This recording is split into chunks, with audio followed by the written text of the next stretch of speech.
안녕하세요. 이번 사연은 북한의 현실에 대해 폭로하는 한 남성의 사연입니다. 시작 전 구독과 좋아요 부탁드리며 계시는 곳에 행복과 감동이 가득하시길 바랍니다. 오늘 방송을 듣는 당신의 귀에 들어갈 이 목소리는 한때 번호였고 한때는 탈북자였으며 지금은 마이크를 잡은 한 사람의 진술입니다. 제 이름은 윤철수.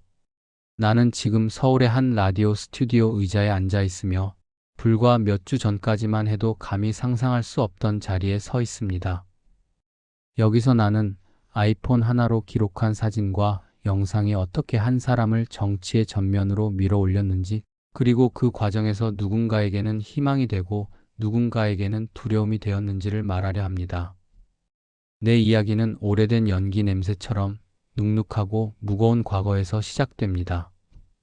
나는 평범한 농촌의 아들이었고 그곳에서 우리는 줄을 서서 나눠주는 쌀을 받았고 밤이면 초라한 등불 아래에서 아이들을 재우던 어머니의 손을 보았습니다. 이름 대신 번호로 불리던 시절을 겪은 사람들은 알 겁니다. 이름은 때로 무기였고 때로는 위험이었습니다. 탈북은 급작스러웠지만 필연처럼 느껴졌습니다. 북쪽에서의 삶은 점점 더 숨이 막혔고 나는 가족의 생계를 위해 몸을 내어주던 존재로 분해되기 싫었습니다.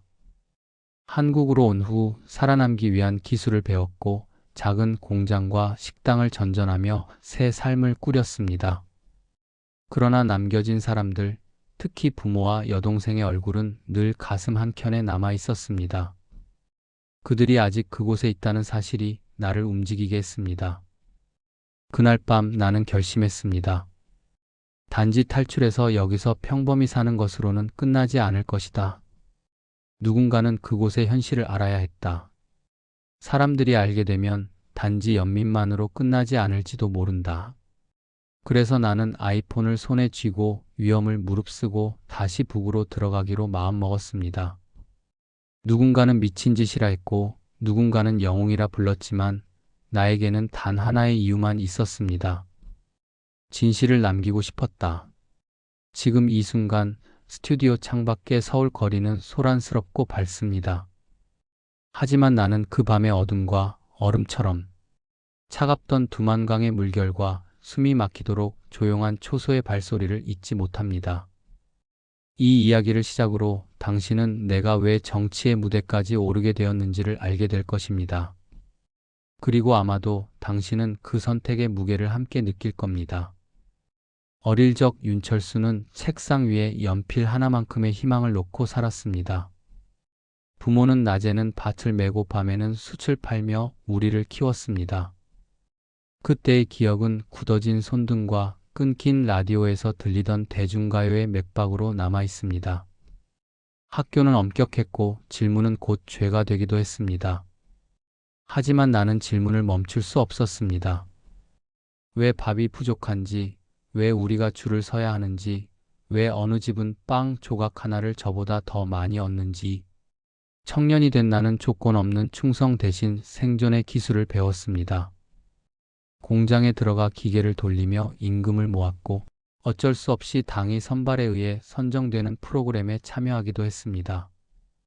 그곳에서 특별한 기회가 주어졌습니다. 노래를 부르고 공연을 하며 평양의 연회에서 기쁨을 제공하는 직업.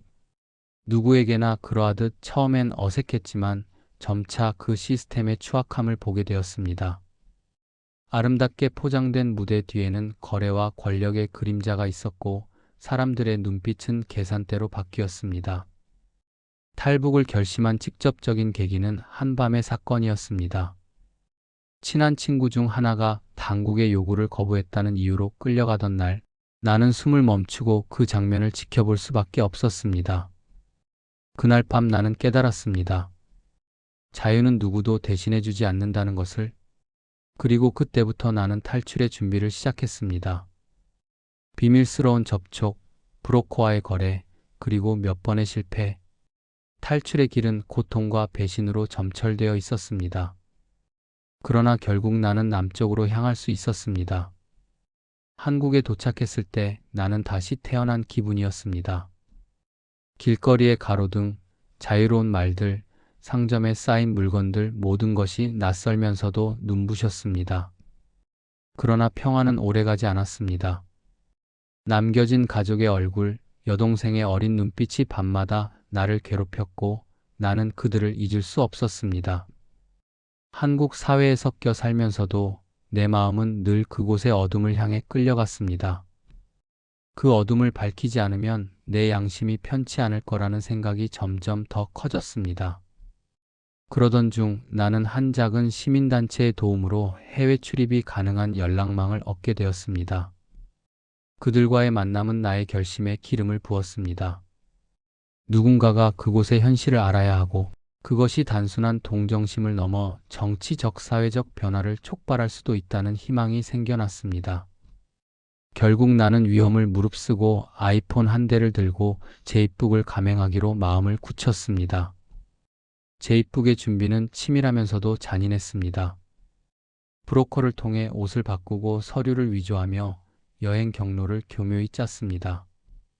하지만 무엇보다 중요한 것은 정체성을 숨기는 기술이었습니다.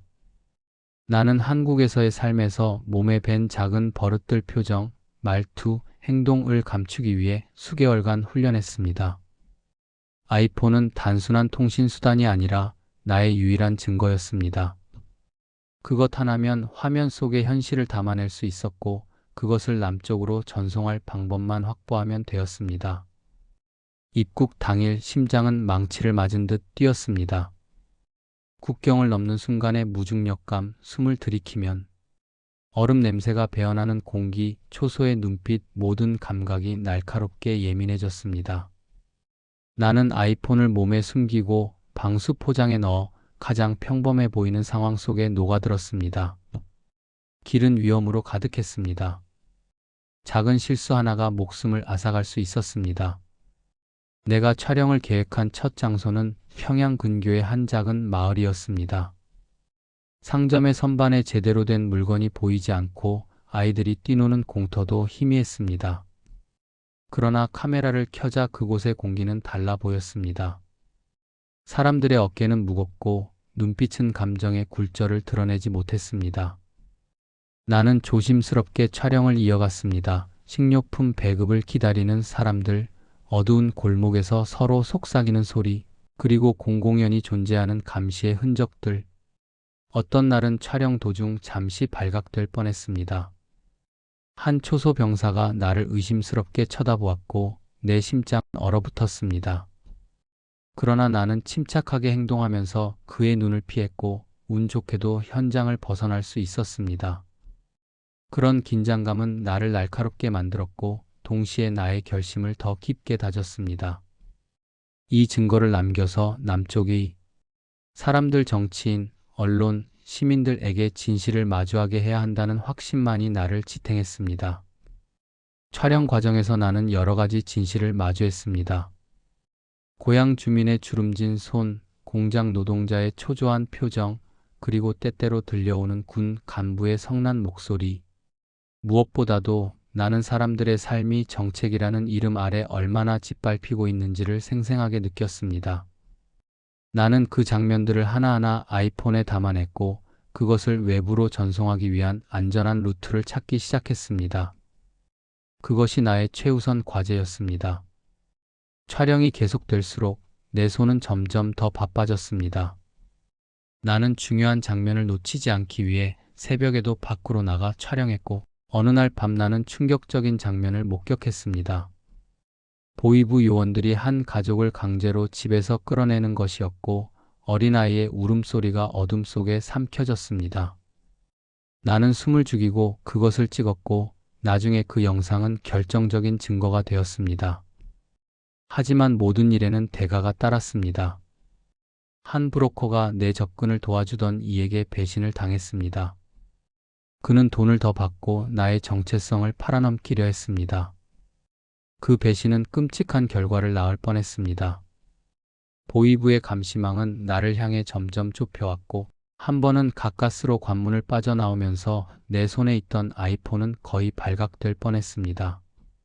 내가 그 순간을 넘긴 것은 순전히 운과 순간적인 기지 덕분이었습니다. 탈출을 계획하는 자로서 가장 위험한 것은 믿음의 배신이었습니다.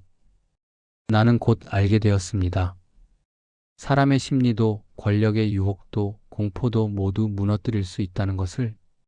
내가 붙잡힐 뻔한 후 나는 더욱 신중해졌고 촬영 방식을 바꾸었습니다. 직접적인 인물의 얼굴을 고정적으로 찍기보다는 상황과 증거, 소리와 대화에 초점을 맞추었습니다. 그래도 결정적인 영상은 필수였습니다. 그것이 세상을 움직이는 힘이 될 테니까요. 마침내 나는 몇 개의 핵심 영상을 확보했습니다. 병영에서의 강제 동원 장면, 비밀 공급 루트로 들어가는 고위층의 차량, 그리고 무엇보다도 주민들이 굶주리는 현실을 증언하는 장면, 이 모든 것은 남쪽 사람들에게 충격을 주기에 충분했습니다. 이 영상들이 공개되면 단지 연민 이상의 정치적 파장이 일어날 수 있다고 나는 믿었습니다. 그래서 나는 안전하게 그것들을 전송할 방안을 마련하기 시작했습니다. 하지만 그 순간 가장 예상치 못한 곳에서 위기가 닥쳤습니다. 내가 오랜 기간 신뢰하던 동료 중 한 명이 갑자기 연락을 끊고 사라진 것입니다. 그는 입국 과정에서 결정적 도움을 주었고 나와 가장 가까운 사람처럼 보였지만 결국 그는 나의 안전을 위협하는 요소로 변했습니다. 그의 사라짐과 함께 누군가가 우리 동선과 만남을 추적하고 있다는 흔적들이 나타났습니다. 나는 급히 계획을 변경했고 그 과정에서 나는 중요한 선택을 해야 했습니다. 가족을 위해 모든 것을 걸 것인가? 아니면 그 가족을 위해 위험을 회피할 것인가? 나는 선택을 했다. 가족을 위해, 그리고 더 많은 사람을 위해 나는 계속 촬영을 이어가기로 했다. 그 선택은 나를 더 깊은 어둠으로 밀어넣었지만 동시에 그것은 나의 정치적 운명을 바꿔놓을 시발점이기도 했습니다. 긴장감의 절정은 탈출을 시도하던 그날 밤에 찾아왔습니다. 계획은 간단했습니다. 특정 시간, 특정 장소에서 경비가 교대하는 틈을 타 강을 건너는 것. 그러나 실제로는 그 순간조차 예측 불가능한 변수로 가득했습니다. 강물은 얼어붙어 있지 않았고 바람은 칼날처럼 얼굴을 베었습니다. 우리는 몸을 숨기고 시선을 속이며 겨우겨우 강을 건넜습니다. 누군가는 발을 헛디뎌 물에 빠졌고 누군가는 두 손으로 아이폰을 꼭 쥐고 있었습니다. 그중 하나의 영상이 공개될 때까지 나는 숨을 죽여야 했습니다. 나는 남쪽의 연락망에 안전하게 파일을 보냈고 그 파일은 곧 신뢰할 만한 언론사 한 곳에 전달되었습니다. 언론사는 충격을 받았고 그들은 이 사건을 단순 뉴스로만 다루지 않았습니다. 단독으로 대대적인 보도를 결정했고 그날 저녁 뉴스와 인터넷은 우리 영상으로 뒤덮였습니다. 공개된 영상은 강렬했습니다. 어둠 속에서 떨리는 손들, 얼어붙은 호흡, 그리고 구사일생으로 건너온 사람들의 숨소리, 이 모든 것이 시청자의 가슴을 옥죄었습니다. 보위부의 만행이 담긴 장면은 국제적 공분을 불러일으켰고 국내 정치권은 즉각 반응했습니다. 야당의 몇몇 인사들이 이 사건을 문제 삼았고 여당은 곤란한 입장에 처했습니다. 언론의 관심은 폭발적이었고 국민들의 분노와 연민은 주류 여론으로 확산되었습니다. 그때부터 내 삶은 돌변했습니다. 나는 언론의 보호 아래 공개석상에 서게 되었고 시민단체와 인권단체들은 나를 지지했습니다. 영상 하나가 어떻게 한 개인의 신분을 바꾸고 즉각적인 정치적 논쟁을 촉발할 수 있는지를 나는 몸소 체험했습니다. 그러나 그 명성은 동시에 나에게 새로운 위험을 가져다 주었습니다. 누군가는 나를 영웅이라 불렀고 누군가는 나를 의심의 눈초리로 바라보았습니다. 북한의 반응은 예측 불가능했고 보복의 그림자가 드리워졌습니다. 하지만 내 속에는 더 큰 그림이 있었습니다. 폭로는 단지 충격을 주는 것에 그치지 않았다. 그것은 제도적 변화를 요구하는 도구가 될 수 있었습니다. 언론 보도 이후 국민적 공분은 정치권의 움직임을 이끌었고 인권 문제에 대한 청문회가 열리기 시작했습니다. 나는 증언자로 국회에 서게 되었고 그 자리에서 나는 목소리를 높였습니다. 그것이 바로 내 정치적 여정의 시작이었습니다. 언론의 조명이 꺼지지 않는 가운데 나는 시민들의 손을 잡고 다녔다. 거리의 목소리는 나를 정치 무대로 이끌었고 여러 시민단체와 야당은 내게 공식적인 정치 입문을 제안했습니다. 나는 처음에는 주저했지만 생각을 바꿨습니다. 한 사람의 증언으로 끝나지 않기 위해서는 제도 안에서 싸워 변화를 만들어야 했습니다. 국회 증언에서부터 시작된 내 정치 행보는 빠르게 가속했습니다. 청문회와 인권위원회에서의 발언은 많은 이들의 공감을 샀고 나는 급속도로 지지 기반을 넓혔습니다. 사람들은 나를 통해 현장성과 진실을 원했고 나는 그 기대를 저버리기 싫었습니다. 정치권에 발을 들이자 예상치 못한 반전이 찾아왔습니다. 내부 고발자의 증언은 강력한 반향을 일으켰지만 동시에 거대한 이익 집단의 반격을 초래했습니다.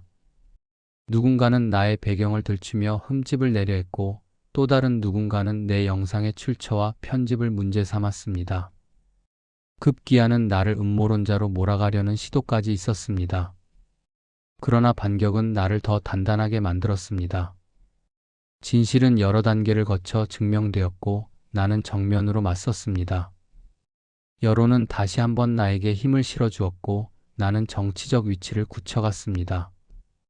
결국 나는 공식 후보로 출마를 결심했고 예상보다 빠른 속도로 정치적 입지를 다지게 됩니다. 결국 윤철수는 국회에 입성했습니다. 그의 연설은 단순한 정치적 수사가 아니라 한 사람의 체험에서 나온 절절한 호소였습니다. 그는 제도를 바꾸기 위한 법안을 발의했고 그것은 작은 변화로 시작해 점차 사회적 흐름을 바꿔갔습니다. 그러나 모든 성공에는 대가가 있었습니다. 그는 가족과의 재회에서 기쁨을 얻었지만 그 과정에서 잃은 것들도 컸습니다. 적들의 위협은 아직 끝나지 않았고 그의 삶은 늘 긴장의 연속이었습니다. 마지막 장면은 소박합니다. 어느 가을 저녁 윤철수는 작은 공원 벤치에 앉아 아이폰을 꺼내 오래전에 찍은 한 영상을 다시 봅니다. 화면 속의 어둠과 오늘의 불빛이 교차하는 그 장면에서 그는 무언가를 다짐합니다. 진실은 때로 한 사람을 바꾸고 때로는 많은 사람을 깨우며 결국엔 제도와 문화를 조금씩 움직이는 힘이 된다고. 그리고 그는 말합니다. 나는 한 사람으로 시작했지만 이제는 우리를 위한 목소리가 되고자 합니다. 스튜디오의 라디오에서 흘러나오는 그의 목소리는 오늘 당신의 귀에 닿아 있습니다. 이 이야기는 끝이 아니라 누군가의 행동을 촉발하는 시작일지도 모릅니다. 사연이 괜찮으셨다면 구독과 좋아요 부탁드리며 댓글로 계시는 곳을 적어주시면 그곳으로 행복과 감동을 전달해 드리겠습니다.